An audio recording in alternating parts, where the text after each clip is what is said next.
together. Life is a time pass, क्या फर्क पड़ता है, कोई दिक्कत नहीं, पता नहीं, जो थारी राय सो मारी राय, nothing to do, nowhere to go, देखो सुनो मत बोलो, wherever, whenever, whatever you are, be 100% Karnataka, किसी को आओ मत कहो, किसी को जाओ मत कहो, ना कुछ पाना ना कुछ खोना, who ask you leave at zero complaint level, मौज में रहो be happy। श्री कृष्णा श्री कृष्णा श्री कृष्णा श्री कृष्णा। गुरुर्ब्रह्मा गुरुर्विष्णुः गुरुर्देवो महेश्वरः, गुरु साक्षात् परं ब्रह्म, तस्मै श्री गुरवे नमः, तस्मै श्री गुरवे नमः। एक बहुत अच्छे आर्टिस्ट है, हमारे बड़े घनिष्ठ मित्र हैं, और ये हमारी जो हैप्पी मंत्रमाला की ट्यून है उनके स्टूडियो में हमने बनाई है बम्बई में, और अच्छे उच्च कोटि के साधक भी हैं, संगीत में माहिर है। तो उनका कहीं प्रोग्राम था दिल्ली में, तो उनका मुझे आया कि स्वामी जी मैं जा रहा हूँ और वहाँ मुझे आप आशीर्वाद दीजिए और कुछ ऐसा बताइए कि जिसमें मेरा भला हो। तो हमने कहा देखो, पहले तो आपने गलती करी मुझे पूछ करके, अब सुनने के लिए तैयार हो जाओ। देखो, दो प्रकार के लोग स्टेज पर गाते हैं। एक वो होते हैं जैसे मीराबाई। मीराबाई ने भजन भगवान कृष्ण के सामने भगवान के लिए गाए।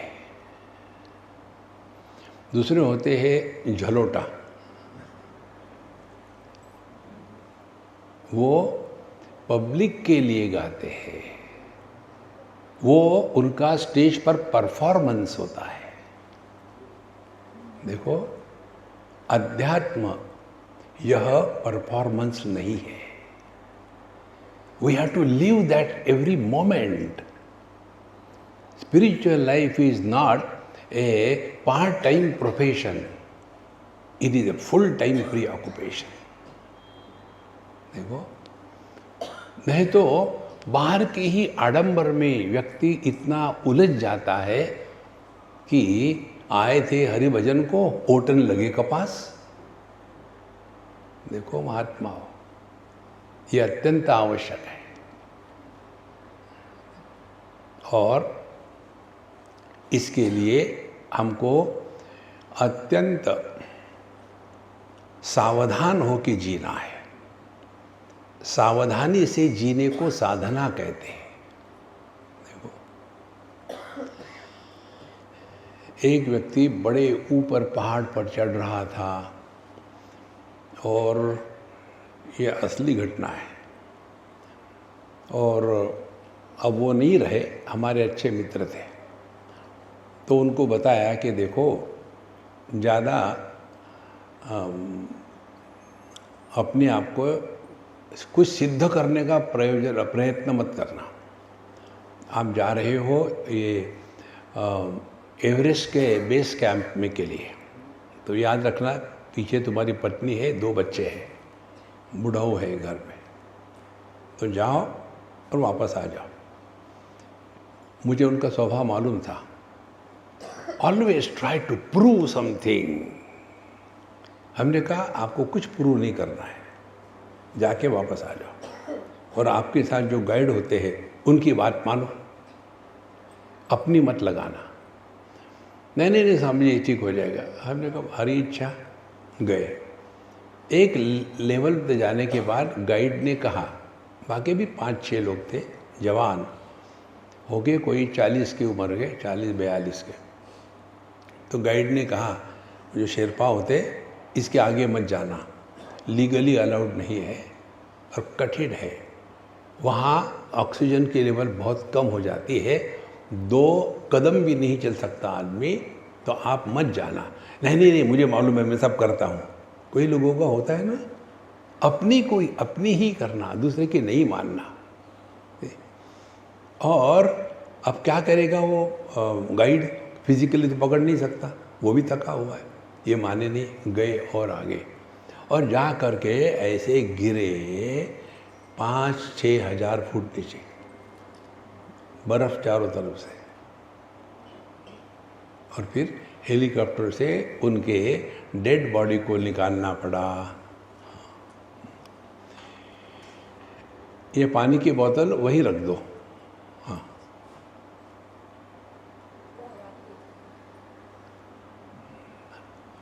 तो फिर उनको निकालना पड़ा, उनकी डेड बॉडी को, सब कुछ हो गया। तो उनकी पत्नी ने मुझे पूछा, स्वामी जी ऐसा क्यों हो गया? हमने इसलिए हो गया, मनुष्य जीवन में अन्य के सामने अपने को श्रेष्ठ सिद्ध करना चाहता है।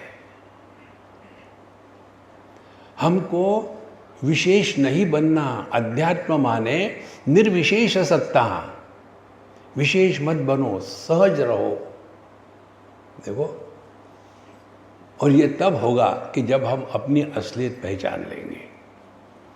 यही प्रसंग आता है सामवेद के छांदोग्य उपनिषद में। श्वेतकेतु उद्दालक का पुत्र 12 साल का था। उसको पिताजी ने कहा, जाओ तुम गुरुकुल में जा कर के शास्त्रों का अध्ययन करो। अब ये गया अध्ययन करने के लिए, 24 साल में वापस आया। अब वापस आने के पश्चात फिर वो पिताजी ने पूछा, बेटा कैसा रहा? मैंने ये पढ़ा, मैंने वो पढ़ा, मैंने ये किया, मुझे ये डिग्री मिली, मुझे वो अवार्ड मिला, मैं इस पोजीशन में था। वाह वाह वाह वाह शुरू हो गया। तो पिताजी ने सहजता से पूछा, बेटा तुमने ये पढ़ा क्या? क्या? जिसको जानने से सब कुछ जाना जाता है और कुछ जानने की इच्छा, अपेक्षा, आवश्यकता नहीं होती। क्या ये तुमने जाना? ये क्या होता है? मुझे नहीं लगता मेरे गुरु को आता था। देखो, अन्य के माथे पर मटका फोड़ने का धंधा। गुरु ने बताया होगा, इसका ध्यान तो अब मुझे पीएचडी मिलने वाली है। संतो, सफलता का अभिमान बड़ा कठिन होता है डाइजेस्ट करना। एक बार डेट्रॉइट में विश्व हिंदू परिषद की कॉन्फ्रेंस थी, हमको बुलाया था। 3 लोग थे। एक सुशील मुनि, नाम सुना होगा आपने, अभी तो नहीं रहे वो, सुशील मुनि जी थे। दूसरे हम थे और तीसरे लंदन से बुलाए हुए मिस्टर राव थे। तो पहले तो सुशील, उन्होंने कहा कि स्वामी जी बोलिए, नहीं, सुशील मुनि जी वयस्क है, आदरणीय है, पहले उनका सम्मान, उनको बोलने दो। स्वामी जी, हमने कहा मेरी इतनी रिक्वेस्ट मान लो भैया, बड़ों का आदर करना चाहिए। फिर सुशील मुनि जी महाराज बोले, 15 मिनट बोले होंगे। फिर मुझे कहते हैं कि हाँ, अब इसके बाद स्वामी जी आप कैरी ऑन करो। देखो, प्रिपेयर्ड लेक्चर नहीं होते, प्रिपेयर्ड परफॉर्मेंस होता है। तो उन्होंने जहाँ छोड़ा वहाँ से हमने शुरू कर दिया। फिर हम 15 मिनट बोले। उसके पश्चात अब ये तीसरे जो थे राव, उनके बारे में लोगों को पता नहीं था, तो इंट्रोडक्शन करना था। तो इंट्रोडक्शन अभी मैं हमारे जो आज के आदरणीय तीसरे वक्ता है उनका परिचय देता हूँ। उन्होंने कहा और कहा, mister Rao is from London, excuse me, doctor Rao. हो गया ना सत्यानाश? देखो, जो डॉक्टर होता है वो मिस्टर नहीं होता, वो मिस्ड है। व्यक्ति को ज्ञान का, सफलता का अभिमान होता है। यही इस श्वेत केतु, श्वेत केतु माने अपने, श्वेत माने सफ़ेद, केतु माने झंडा, अपने सफलता का झंडा लेने वाला। और फिर मुझे नहीं लगता मेरे गुरु को ये आता होगा। तो फिर पिताजी आप मुझे बताइए कि क्या है वो जिसको एक को जानने से सब जाना जाता है। देखो, और इस प्रसंग को लेकर के जो वाक्य उन्होंने बताया, उस वो महावाक्य है तत्वमसि। तो हमने अभी तक 2 महावाक्य देखे। पहला कौन सा था? प्रज्ञानम ब्रह्म। स्वामी जी आपको मालूम है ना, इतना काफ़ी है हमको क्या जानना है। दूसरा महावाक्य क्या था? अहम ब्रह्मास्मि। पहला महावाक्य ऐत्रेय उपनिषद से था और अहम ब्रह्मास्मि बृहदारण्यक उपनिषद से था। अब ये तीसरा जो है छांदोग्य उपनिषद, ये है सामवेद का। तो फिर उन्होंने बताना शुरू कर दिया और उन्होंने उदाहरणों से, कहानियों से बताया। यहाँ एक दूसरी महत्व की बात, शास्त्रों की भाषा समझने के लिए अंग्रेजी, हिंदी, संस्कृत की आवश्यकता नहीं। आवश्यकता है उस हृदय की जो उस ज्ञान को अपने जीवन में उतारने को तैयार है। देखो, भगवान शंकराचार्य कहते हैं, शब्द जालम महारण्यम चित्त भ्रमण कारणम। हम शब्दों के जाल में ऐसे फंस जाते हैं कि उसी में गोते लगाते रहते हैं। तो इसको कहते हैं तात्पर्य निर्णय। तात्पर्य निर्णय माने जो बताया उसका प्रयोजन क्या था। देखो, जैसे शास्त्रों में कितनी बातें बताई है। पहले बात बताई है कि आप सत्कर्म करो, दुष्कर्म मत करो। क्या कारण है इसे बताने का? अब अपने अनुभूतियों का देखो। कोई ऐसे है कि जिनके जीवन में सुख ही सुख है, कोई ऐसे है कि जिनके जीवन में दुख ही दुख है।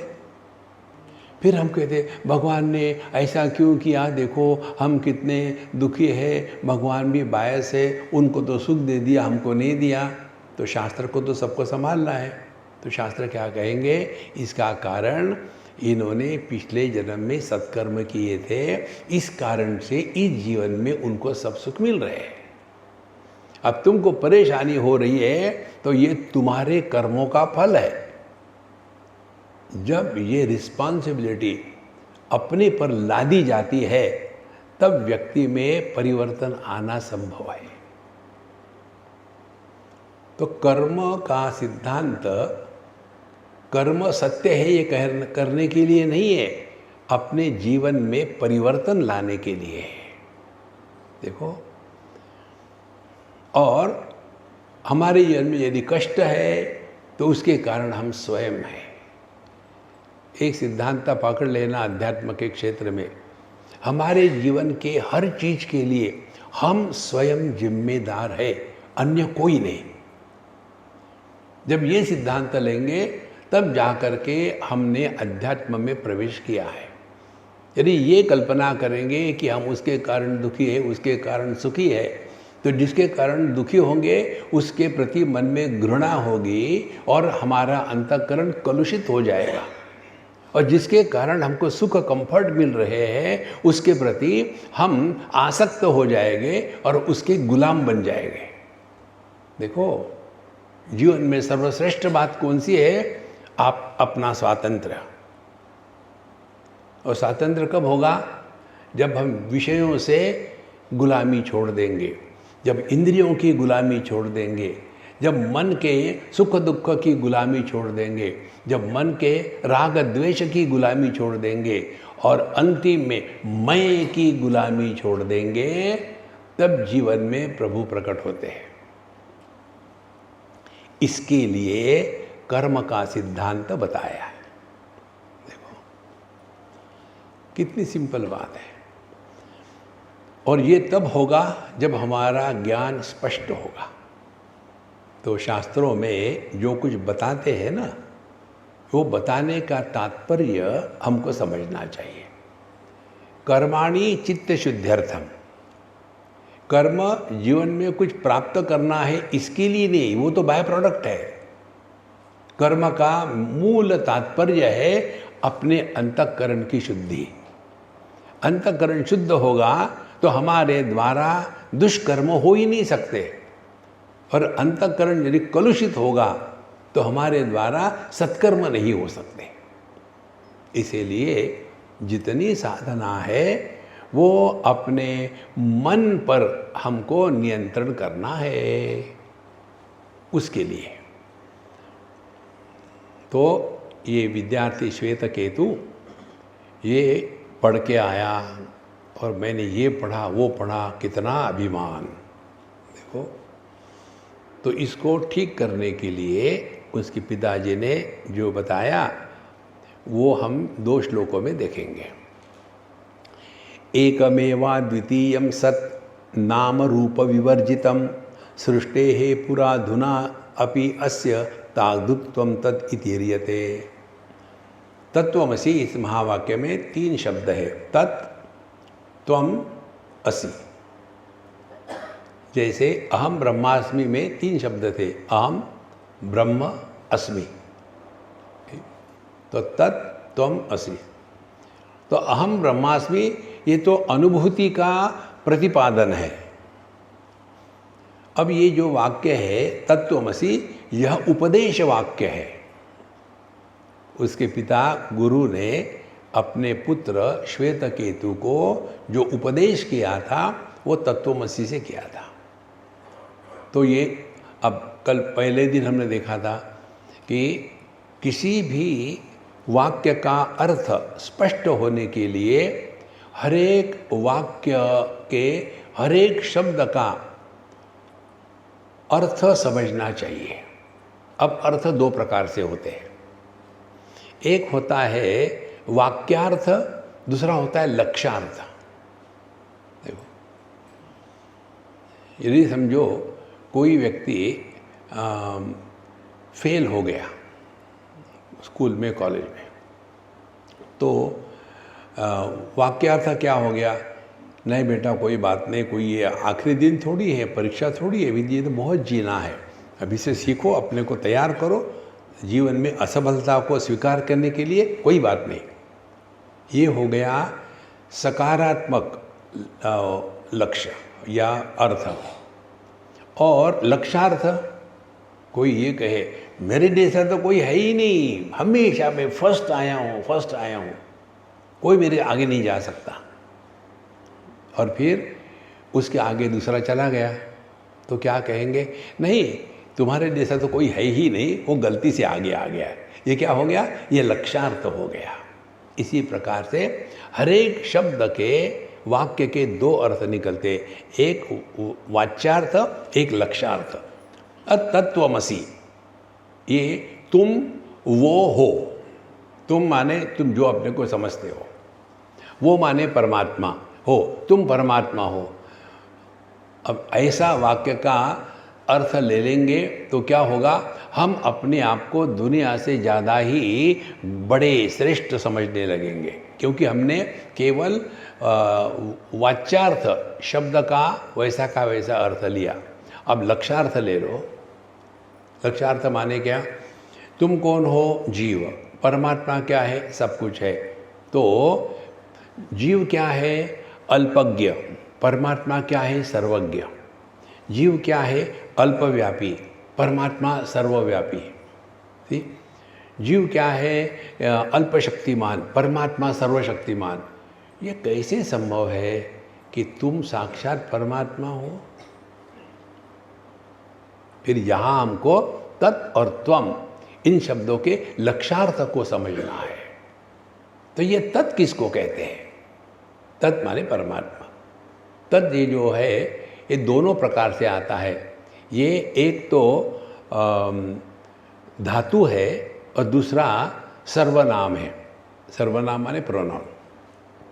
जैसे तद्वृक्ष, वह पेड़, वो प्रकाश, वो स्त्री, वो माइक, तो ये वो या तत् सबके साथ जुड़ता है। इसको कहते हैं सर्वनाम, कॉमन नाउन, कॉमन है सबके लिए। और विशेष क्या है? धातु का अर्थ तन माने तनोति इति तत्, जिसको लंबा किया जा सकता है। जैसे तंतु वाद्य होते हैं ना, वीणा इत्यादि, उसमें क्या करते हैं? वो लोहे के मोटे तार को खींच करके पतला बनाते हैं, उसको तंतु वाद्य कहते हैं। माने उसको तोड़ते नहीं, मोड़ते नहीं, वैसा के वैसा ही रहता है, सिर्फ उसके आकार में बदल आ जाता है। इसी प्रकार से जो सब कुछ बना है वो तत्।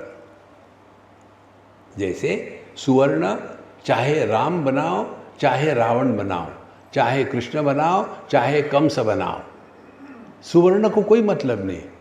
तो सुवर्ण तो केवल एक्सपांड हो गया। और कैसे एक्सपांड हुआ? उस सुवर्ण पर नाम रूप अध्यारोपित कर दिए। देखो, एक हमारे मित्र ज्वेलर है ठाणे में, मुंबई के पास, और उनकी एक कोई नए दुकान का इनॉग्रेशन होना था। हम लोग गए। हम लोग कहीं भी फिट होते हैं, कुछ भी हो हम फिट होते हैं, मास्टर की जैसे। तो हम गए तो वहाँ सब नाटक पूरा कर लिया। फिर बोलते कि स्वामी जी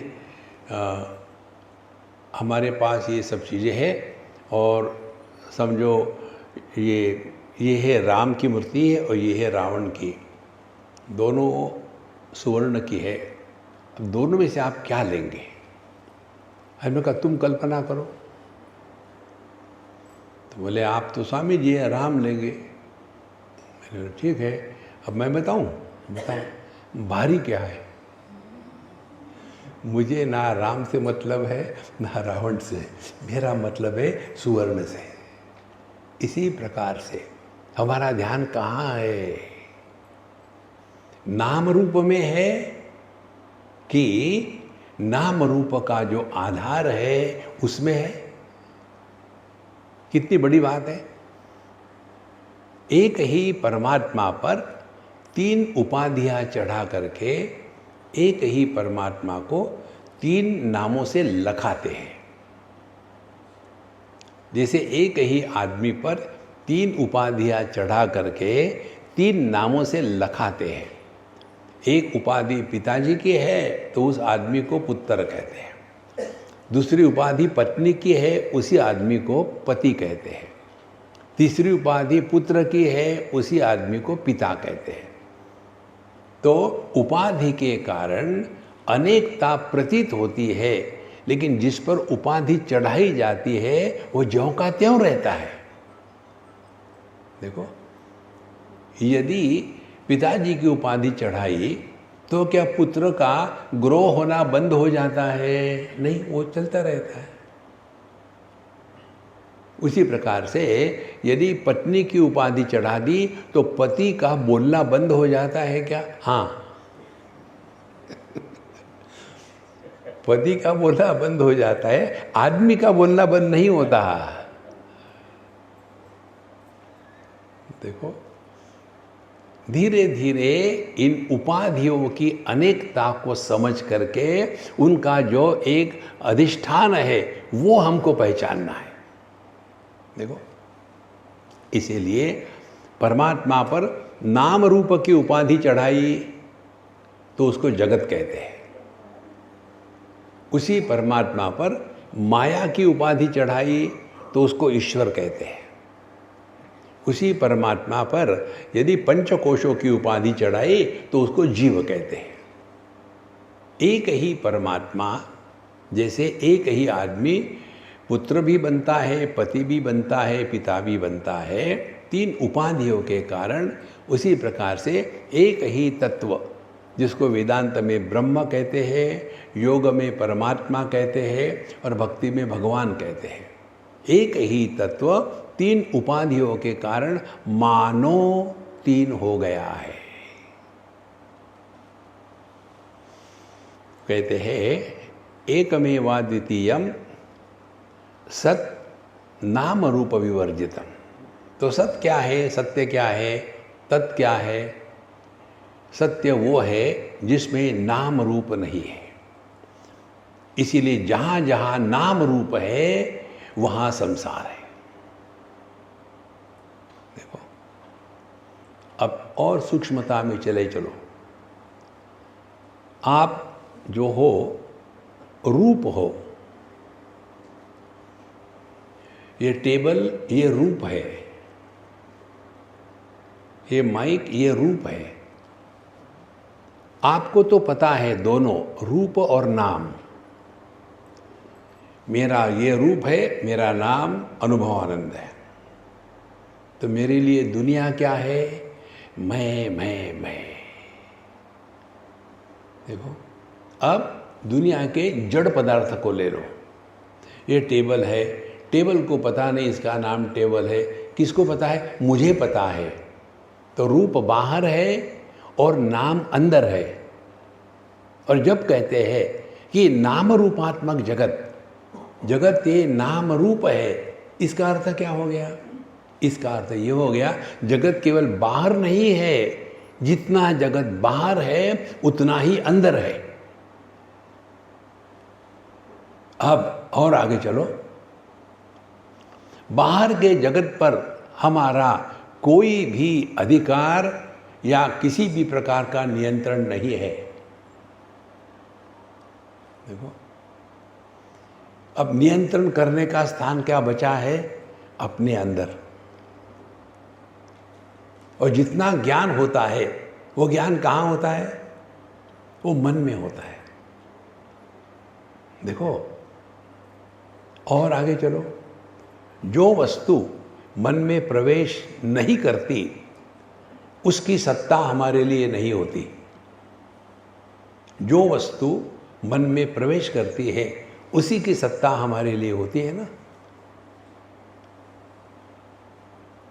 देखो, एक बार हम ऐसे ही सत्संग था, कहीं सत्संग में लोग बैठे हुए थे और थोड़ी देर के बाद, आधे पौन घंटे के बाद, एक छोटी सी लड़की 5-7 साल के, 6 साल की चढ़ के ऊपर आई। तो उसकी माँ ने उसको रोका, बोले नहीं, मैं देख रहा था। तो वो आने के बाद मेरा सत्संग चल रहा, आके मेरे कान के पास आती है, स्वामी जी क्या है, आपके दाढ़ी पर एक स्पाइडर है। हमने कहा वो टिश्यू पेपर ले लो और धीरे से निकाल लेना, बाल मत खींचना, वो विग नहीं है, ओरिजिनल है, दर्द होता है। उसने वो निकाल करके फेंक दिया।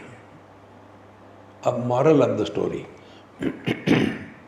मेरे दाढ़ी पर वो स्पाइडर था, लेकिन वो मुझे मालूम नहीं था, माने उसकी सत्ता मेरे मन में नहीं थी, इसीलिए मेरे लिए उसका अस्तित्व नहीं था ना। तो ये पूरी दुनिया कहाँ है? केवल मन में है। और अपने मन का हमने कभी ध्यान रखा है? देखो, हम अपने मकानों का, घरों का कितना ध्यान रखते हैं, अपने कपड़ों का कितना ध्यान रखते हैं, अपनी फिगर का कितना ध्यान रखते हैं। अपने मन का कभी ध्यान रखा है? देखो महाराज, मन का ध्यान रखना माने क्या? मन का ध्यान रखना माने विचार कैसे करना, ये सीखना पड़ता है। हर चीज सीखनी पड़ती है ना। ये कन्याएं पहली बार जब रोटी बनाना सीखती है, यदि बनाती हो तो रोटी बनाना सीखेगी तो पहली रोटी न्यूजीलैंड का नक्शा। मम्मी ये ऐसा क्यों हो रहा है, ऐसा क्यों हो रहा है? फिर मम्मी बताती है नहीं ऐसा नहीं, ऐसा करो, वो करो। फिर धीरे धीरे न्यूजीलैंड का ऑस्ट्रेलिया हो जाता है, ऑस्ट्रेलिया का साउथ अफ्रीका हो जाता है, फिर साउथ अमेरिका हो जाता है, और धीरे धीरे पृथ्वी का गोल बनता है।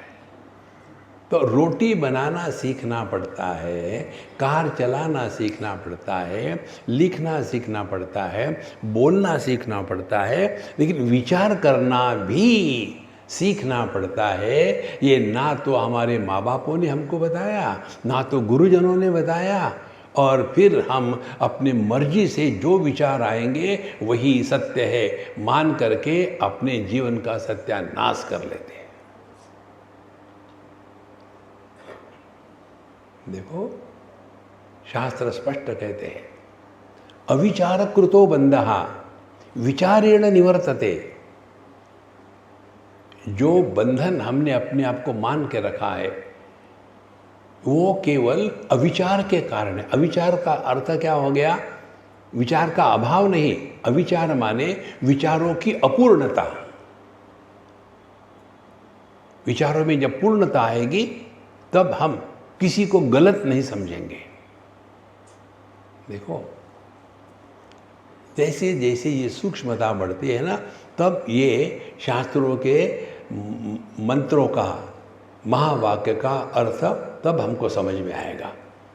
तो कहते हैं एकमेवा द्वितीयम सत, परमात्मा एकम एव अद्वितीयम, 3 शब्द है। एक माने एक ही, अद्वितीयम इसके सिवा अन्य कुछ भी नहीं है। कब? नाम रूप विवर्जितम, नाम रूप के कारण उसमें अनेकता आती है। अब ये नाम रूप का देखो कितना क्या कहते हैं, उसकी नशा चढ़ जाती है। एक बार हम वृंदावन में थे और वहाँ हमको किसी भगवान कृष्ण की लीला स्थली पर ले गए। हमको जहाँ ले जाते हैं हम परने से पहुँच जाते हैं, हमको कुछ देखना नहीं है कहीं दुनिया में। तो हम ले गए। अब वहाँ जिस मंदिर के पास गए, वहाँ इतने बड़े बड़े मार्बल के पत्थर लगाए थे, उस पर कोई नाम लिखे हुए थे।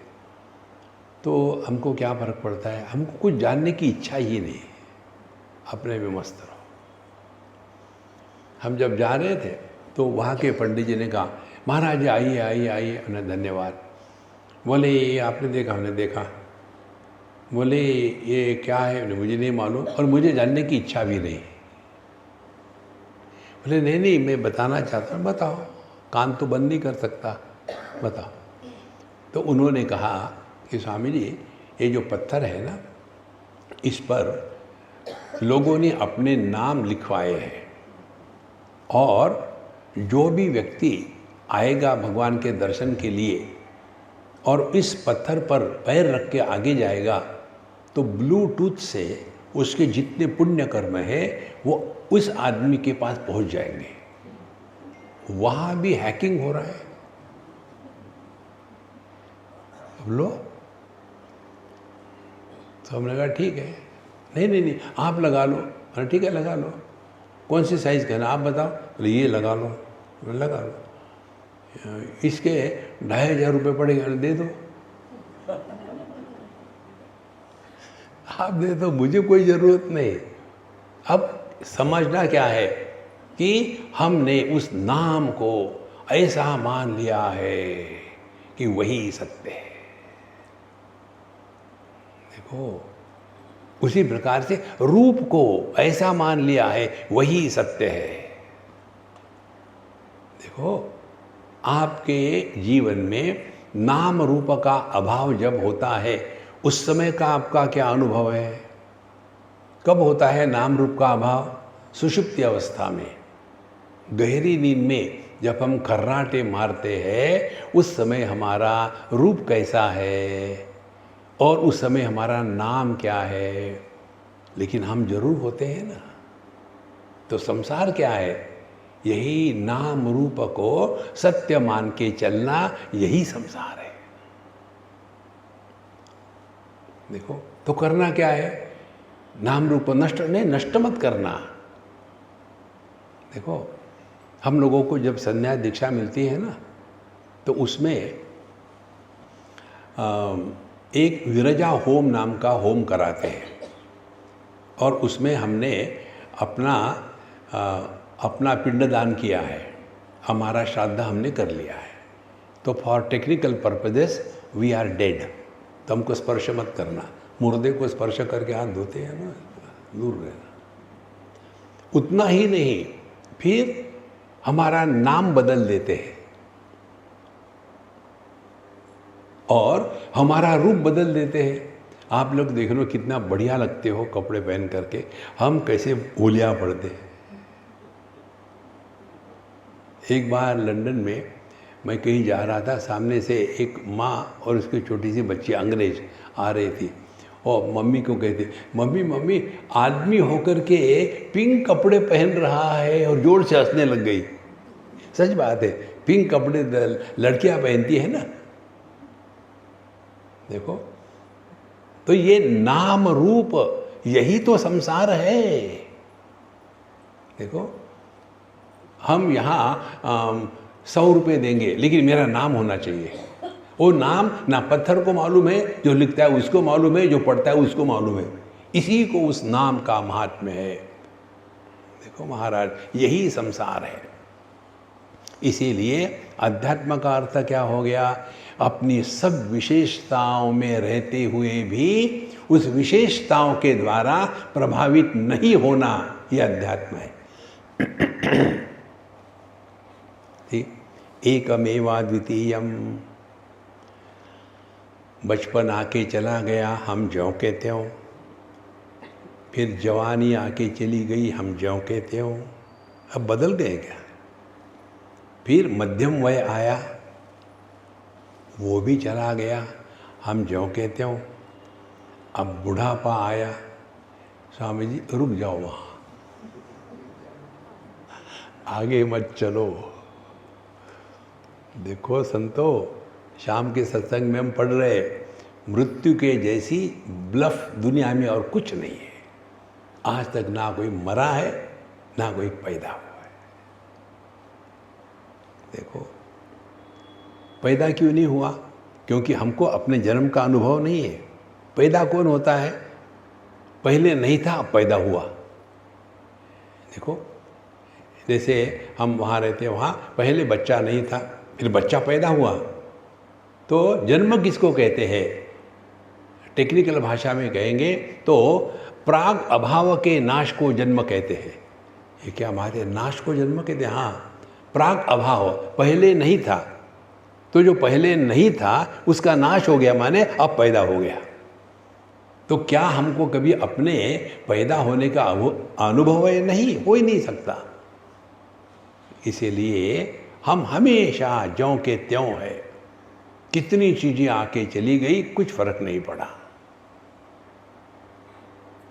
सुख आया, दुख आया, लाल पीले रंग आए, चले गए, अच्छे बुरे शब्द सुने, वो चले गए, हम ज्यों के त्यों। इतना ही समझना है, हम पर किसी का भी कुछ प्रभाव नहीं पड़ता। जैसे आकाश पर पृथ्वी, जल, वायु और अग्नि, इसका प्रभाव नहीं पड़ता, लेकिन इन चारों की सत्ता आकाश के कारण है। उसी प्रकार से हमने बचपन को आधार दिया, वो आया चला गया, हमको कुछ नहीं हुआ।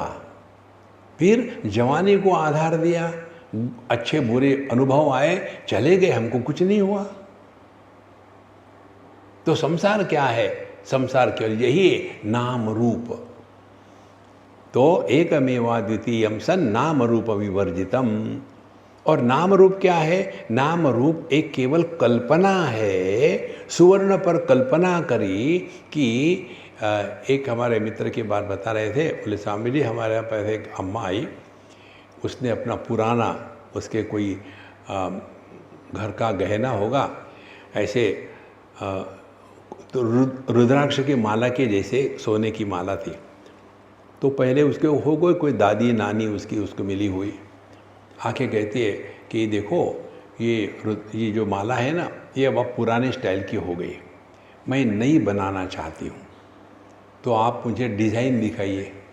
उसने डिज़ाइन दिखाया, बोले मुझे इस डिज़ाइन में ये इसको बना दो। बोले ठीक है। अब पहले क्या किया, पहले की जो माला थी उसको गला दिया, तो क्या नष्ट हुआ? कुछ नहीं नष्ट हुआ। और उसके बाद उसको दूसरे रूप रंग में ढला दिया, तो क्या पैदा हुआ? कुछ नहीं पैदा हुआ। तो अर्थ क्या हुआ? नाम रूप मिथ्या। जो मिथ्या होता है उसको आप सुधार नहीं सकते, उसको आप नष्ट नहीं कर सकते, उसको आप उपयोग में ला सकते हैं। देखो, कोई वस्तु उपयोगी होती है इसका अर्थ ये नहीं कि वो सत्य है।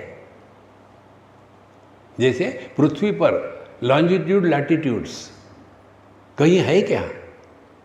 काल्पनिक ही तो है, लेकिन उस कल्पना से हमको कितना फायदा होता है। इसी प्रकार से मैं पति पत्नी भाई बहन माँ बाप ये सब काल्पनिक है, लेकिन उससे फायदा होता है ना, समाज की व्यवस्था बनी रहती है, हम पशु तुल्य जीवन नहीं जीते। कितनी सिंपल बात है। ये समझना, ये है अध्यात्म, ये है वेदांत। तो एकमेवा द्वितीयम सद नाम रूप विवर्जितम सृष्टे है पुरा।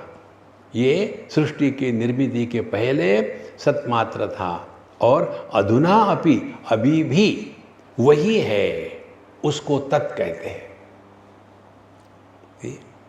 माने विवाह के पहले मैं आदमी था, फिर विवाह हो गया तो क्या आदमी नष्ट हो गया?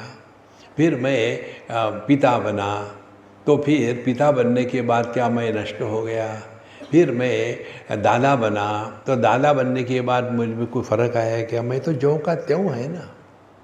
इसी प्रकार से जितने भी औपाधिक अनेकता है ये दिखती है, लेकिन वो सत्य नहीं है, सत्य आप हो। इस सत्य को पहचानो।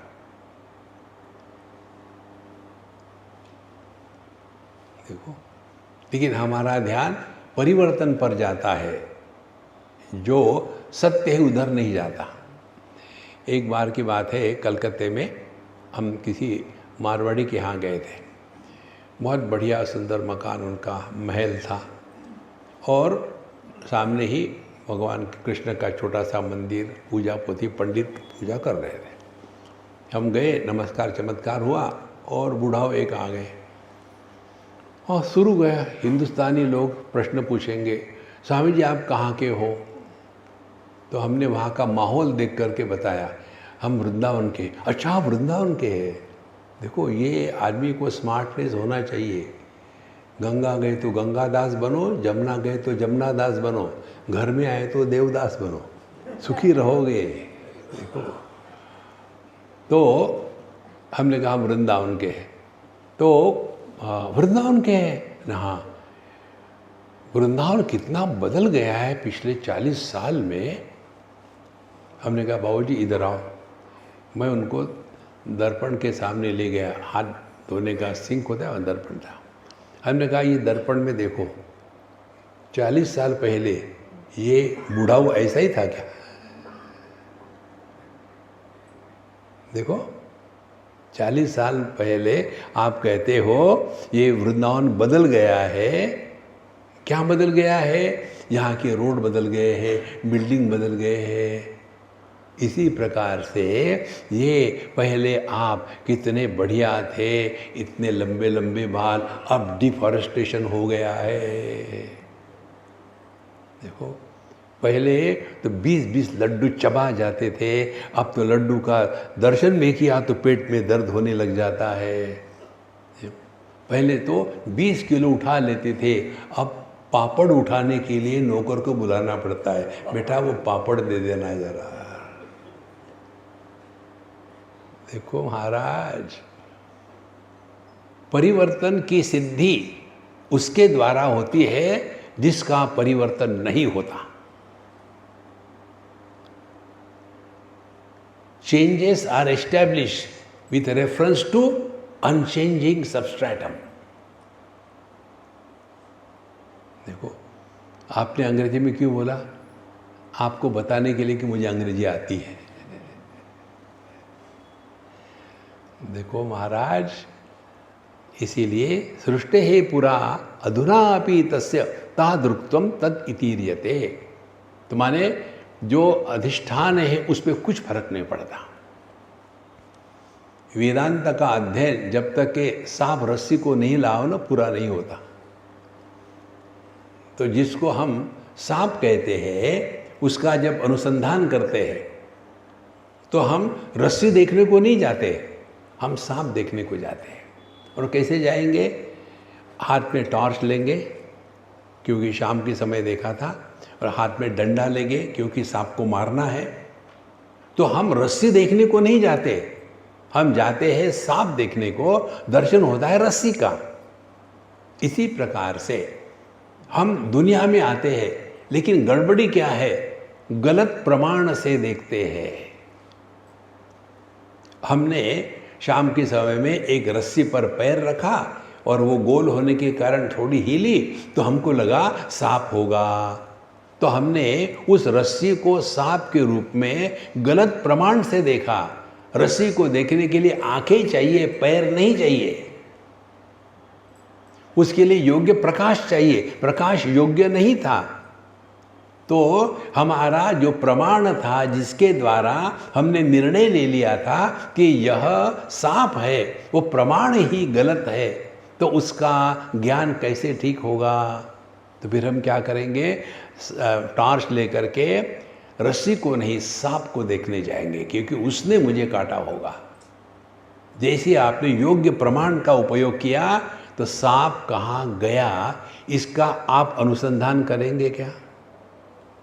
रस्सी दिखने के बाद आपकी इंक्वायरी जारी रखेंगे, ये तो ठीक है, ये अभी रस्सी है, लेकिन सांप कहाँ गया?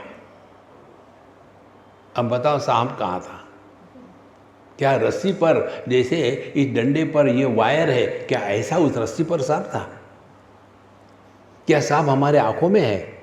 क्या सांप हमारे मन में है? कहाँ है सांप? लेकिन वही भ्रांति किसके कारण? गलत प्रमाणों का उपयोग किया। तो जब हम योग्य प्रमाणों का उपयोग करेंगे तब सभी गलतियां समाप्त हो जाती है। देखो,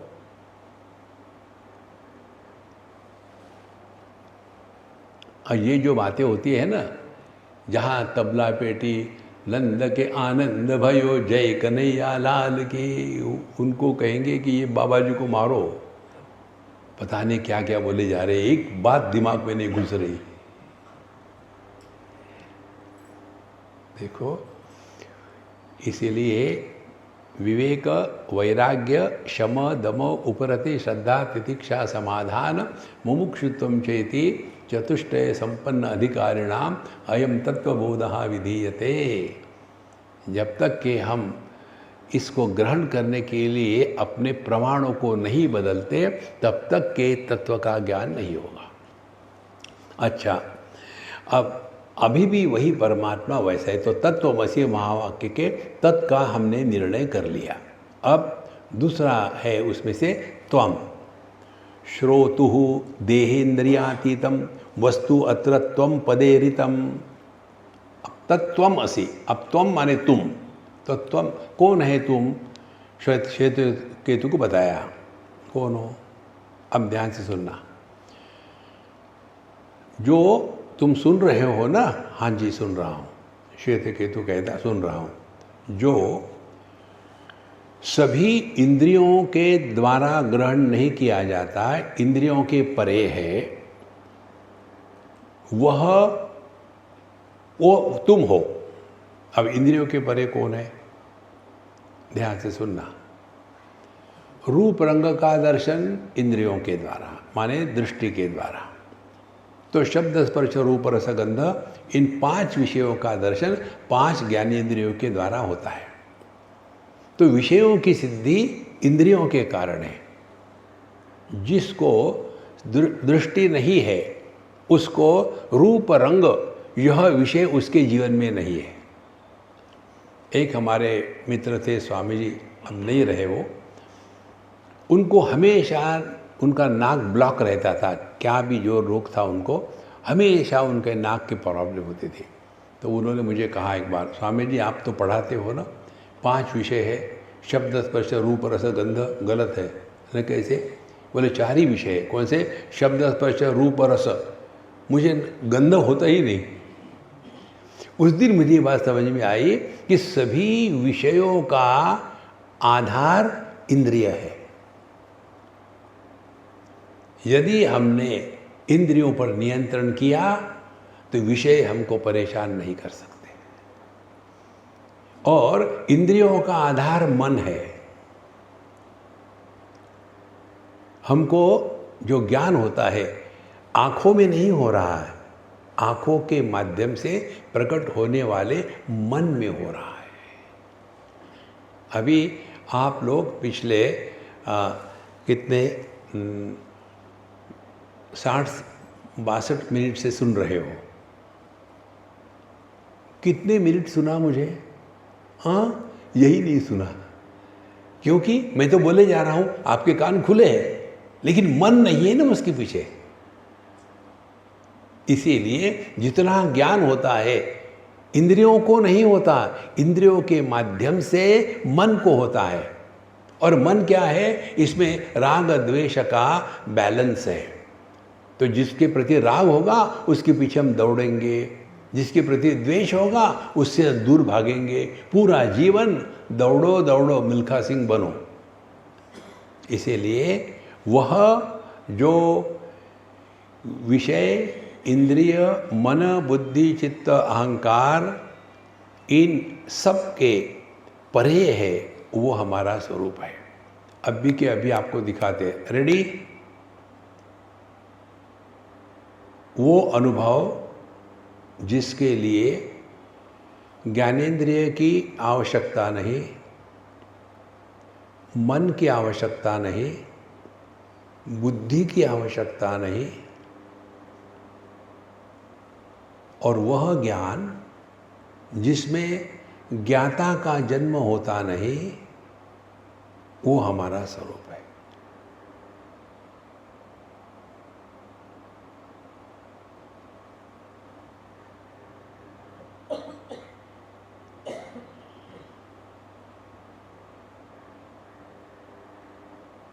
ये है परमात्मा। अपना होना हम इंद्रियों से नहीं जानते, मन से नहीं जानते, बुद्धि से नहीं जानते। इंद्रियों से विषयों का दर्शन होता है, हम विषय नहीं है। मन से सुख दुख का अनुभव होता है, हम सुख दुख नहीं है। बुद्धि से कंसेप्ट का दर्शन होता है, we are not a concept.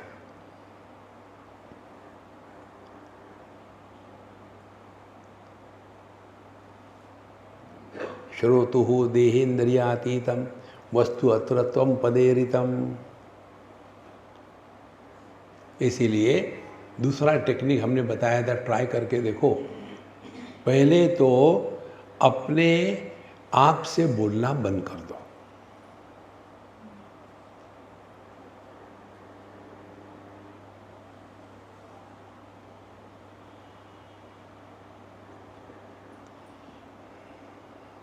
ये चित्त वृत्ति निरोध के चक्कर में समय बर्बाद मत करना। बिना शब्दों के प्रयोग से विचार करो। Don't use any word to think. करो ट्राई, असंभव है। कारण क्या? मन ही प्रकट होता है शब्दों के रूप में। और आपने यदि बोलना नहीं अपने आप से ये निर्णय ले लिया तो आप मन में ही हो।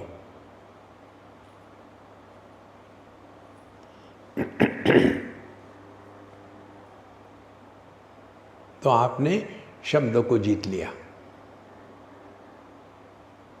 और फिर बाहर के शब्दों को क्या कर सकते हैं, बाहर तो गड़बड़ होती रहेगी, तो उसको जीतने के लिए एक और लगा लो।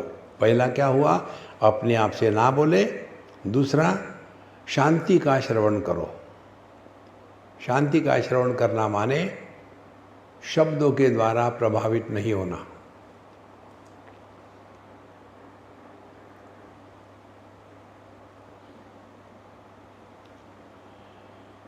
हे श्वेत केतु, ये तुम हो।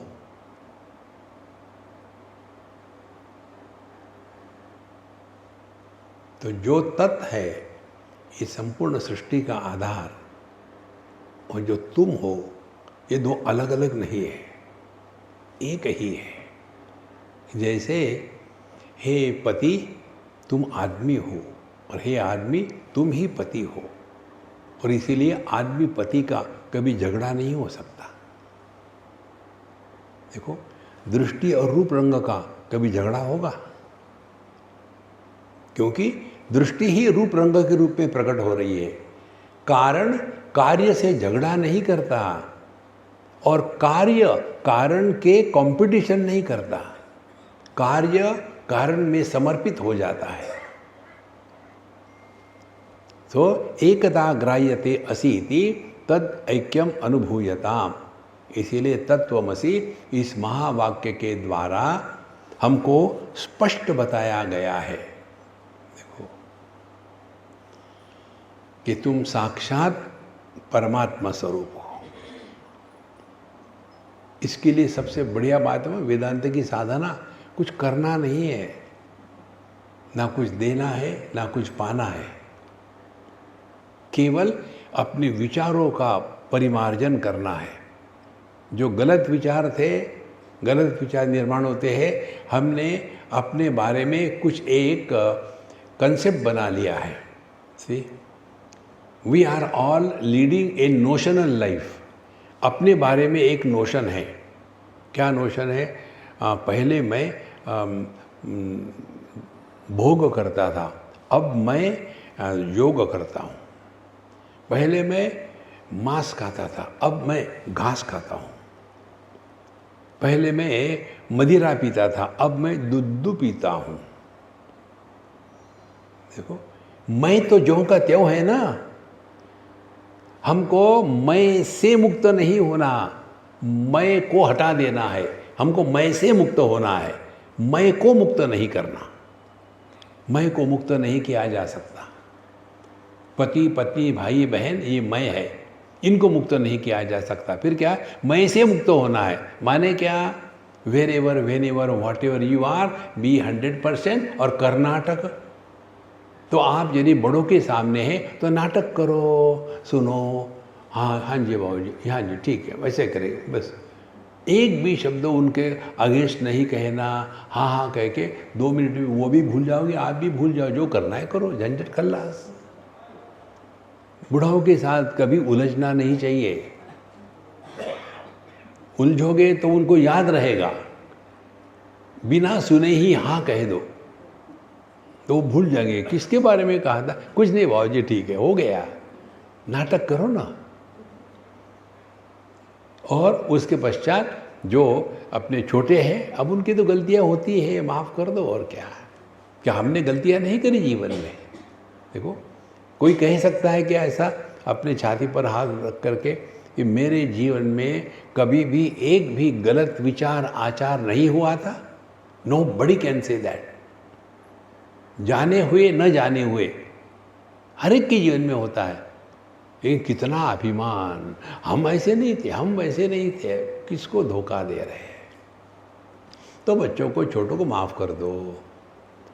देखो, और जो अपनी उम्र के हैं उनके साथ दोस्ती का भाव रखो। बड़ा छोटा हटा दो। और जो क्रिमिनल प्रॉब्लमेटिक है उनके प्रति उदासीन हो जाओ। ये योग शास्त्र में और भागवत महापुराण में 11वें स्कंद में आता है। देखो, ऐसा करने से हमारा मन शांत रहेगा और फिर ध्यान से सुनना, अल्टीमेट, फिर हमारे माध्यम से प्रभु प्रकट हो गए। क्योंकि भगवान बाहर से नहीं आते, वो अंदर में दबे हुए हैं। किसके पीछे? नाम और रूप के पीछे। मैंने ये किया, मैंने वो किया, मैं ऐसा हूं, मैं वैसा हूं, मैं। देखो, इस मैं से मुक्त होना है। यही हमारी वेदांत की साधना है। और ये करते करते व्यक्ति इतना सूक्ष्म और सहज हो जाता है कि अपनी सब विशेषताओं का त्याग करके जो निर्विशेष सत्ता है वो हमारा स्वरूप है।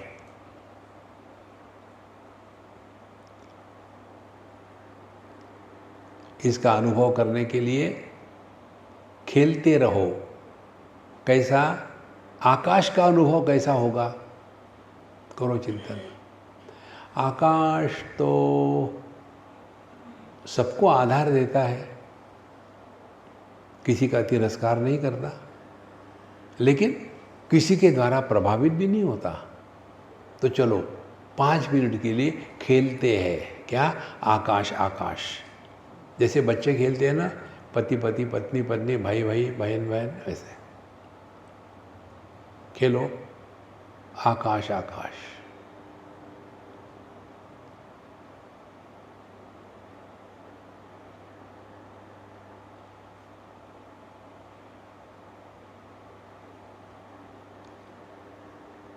क्योंकि हम खेल रहे हैं, इसमें सफलता असफलता ये होगी नहीं। मेडिटेशन करेंगे तो मैं मेडिटेशन कर रहा हूँ। स्वामी जी, कल का मेडिटेशन जमा था, आज का जमा नहीं है। कोई आइसक्रीम है क्या? कभी जमता है, कभी नहीं जमता। देखो, जितनी सहजता जीवन में आती है उतने हम अपने स्वरूप के पास है। जितना प्रयत्न है उतना हम अपने से दूर हैं। पतंजलि के शब्दों में प्रयत्न शैथिल्य अनंत समापत्तिभ्याम। जो ऊंचा सुनते हैं उनको सुनने के लिए बहुत प्रयत्न करना पड़ता है और फिर वो थक जाते हैं, फिर सो जाते हैं। और जो नॉर्मल सुनते हैं उनको प्रयत्न नहीं करना पड़ता। तो जहाँ जहाँ हमारे जीवन में स्ट्रगल है, प्रयत्न है, we are going the wrong way. Correct yourself. जीवन केवल सुख का सागर है, दुख का दरिया नहीं। पहचानो और बी हैप्पी। ओम पूर्णमदः पूर्णमिदं पूर्णात् पूर्णमुदच्यते पूर्णस्य पूर्णमादाय पूर्णमेवावशिष्यते। ओम शांति शांति शांति। हरि ओम। श्री गुरुभ्यो नमः। हरि ओम।